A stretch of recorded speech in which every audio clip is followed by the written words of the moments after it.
કોણ વધુ નાણાં બનાવે છે, સ્માર્ટ અને એક્ટિવ ઇન્વેસ્ટર કે પેસિવ ઇન્વેસ્ટર? તો મારો એક્ટિવ અને પેસિવ ઇન્વેસ્ટરનો એક તમને અનુભવ શેર કરું. મારી પાસે એક કપલ રોકાણ કરે છે છેલ્લા 15 વર્ષથી. એમાંથી પતિ છે એ એક્ટિવ ઇન્વેસ્ટર છે અને પત્ની છે એ પેસિવ ઇન્વેસ્ટર છે. પતિ છે એ રોજ છાપું વાંચે છે, ઇન્વેસ્ટમેન્ટના બધા જ સમાચાર ધ્યાનથી જુએ છે, CNBC જુએ છે, બધા જ એક્સપર્ટને એ સાંભળે છે, ઇન્ફ્લુઅન્સર્સના પોડકાસ્ટ જુએ છે અને દુનિયાભરની માહિતી રાખે છે.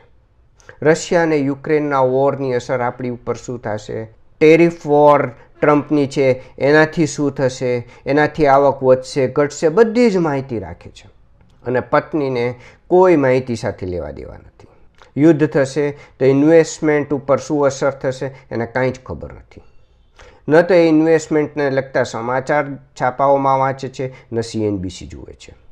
એને પોતાનું ઇન્વેસ્ટમેન્ટ મને આપી દીધું, બસ જ્યારે વ્યવસ્થા થાય ત્યારે વધુ ઇન્વેસ્ટમેન્ટ કરે છે, બીજી કોઈ જ માહિતી નથી રાખતી. અને 15 વર્ષને અંતે પરિણામ એ આવ્યું કે એક્ટિવ ઇન્વેસ્ટર જે પતિ છે એ પોતાનું જેટલું ઇન્વેસ્ટમેન્ટ છે એ પણ જાળવી નથી શક્યા અને પત્ની છે એનું ઇન્વેસ્ટમેન્ટ 10 ગણું થઈ ગયું. કારણ કે પતિએ વચ્ચે ઇન્વેસ્ટમેન્ટ ઘણીવાર ઉપાડી લીધું, પ્રોફિટ બુકિંગ કર્યું, સ્કીમ બદલી, ઘણા જ ફેરબદલ કર્યા. પત્નીએ ક્યારેય ઇન્વેસ્ટમેન્ટ ન ઉપાડ્યું, પણ જ્યારે પણ જેટલી પણ વ્યવસ્થા થાય ત્યારે રોકાણ કરતી રહી. તો મારા 2 દશકના અનુભવનો સાર એ છે કે એક્ટિવ ઇન્વેસ્ટર કરતાં પેસિવ ઇન્વેસ્ટર વધારે સંપત્તિ બનાવે છે. અને તમને એનું એક વધારે ઉદાહરણ આપું. ICICI મ્યુચ્યુઅલ ફંડની 20 વર્ષથી વધુ સમયથી ચાલતી થોડી સ્કીમો લો. 20 વર્ષ પહેલાં આ 5 સ્કીમોમાંથી કોઈ પણ સ્કીમમાં તમે 10 લાખનું એકસાથે રોકાણ કર્યું હોત, 20 વર્ષ પછી તમારી સંપત્તિ લગભગ 2 થી 3.25 કરોડ વચ્ચે બની હોત. એક જ સ્કીમમાં 20 વર્ષ સુધી ટકી રહ્યા હોત તો. વચ્ચે ન કોઈ પ્રોફિટ બુકિંગ, ન કોઈ સ્કીમ બદલવી, કશું જ નહીં. પેસિવલી પડ્યા રહ્યા તો તમને લગભગ 2 કરોડથી 3.25 કરોડ વચ્ચે મળ્યા હોત. આ તો સ્કીમે રિટર્ન આપ્યું, પણ મેળવવાવાળા ઇન્વેસ્ટર કેટલા? 2% પણ ઓછા. કારણ કે બધા જ ઇન્વેસ્ટર એક્ટિવ ઇન્વેસ્ટર છે. એને પ્રોફિટ બુકિંગ કરવું છે, સ્કીમ બદલવી છે, થોડા સમય માટે બધા પૈસા પાછા લઈ લેવા છે, વારંવાર ફેરબદલ કર્યા કરવા છે.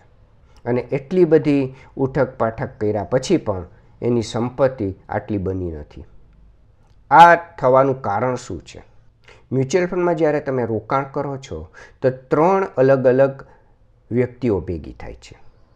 એક ઇન્વેસ્ટર જે ઇન્વેસ્ટ કરવા માગે છે એનો એક રોલ હોય છે. બીજો તમારા સલાહકાર જે તમને વિવિધ સ્કીમમાં રોકાણ કરાવે છે એનો એક રોલ હોય છે.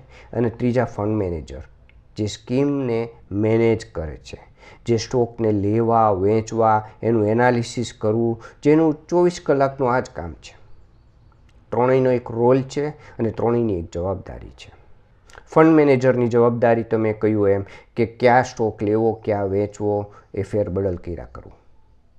એડવાઇઝરનું કામ છે કઈ સ્કીમમાં ઓછા જોખમે વધુ વળતર મળી શકે એનું એનાલિસિસ કરવું અને એ તમને આપવી.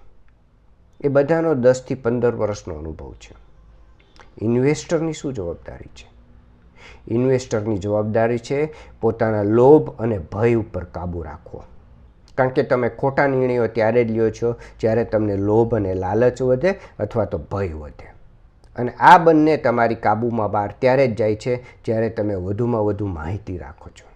તમે બધા એક્સપર્ટને સાંભળો છો, સમાચાર પત્ર જુઓ છો, TV જુઓ છો. આ કરવાના કારણે તમારા ભય અને લોભ ઉપર કાબૂ જતો રહે છે અને તમે ખોટા નિર્ણયો લઈ લ્યો છો. તો જો મ્યુચ્યુઅલ ફંડમાં તમારે સંપત્તિ બનાવવી હોય તો પેસિવ ઇન્વેસ્ટર બનો. રોજ માર્કેટ જોવાનું બંધ કરી દો. રોજ સમાચાર પત્રો અને TV જોવાનું બંધ કર્યો. ઇન્વેસ્ટમેન્ટને લગતી માહિતીઓ મેળવવાનું બંધ કરી દો. તો જ તમારા લોભ અને ભય કાબૂમાં રહેશે.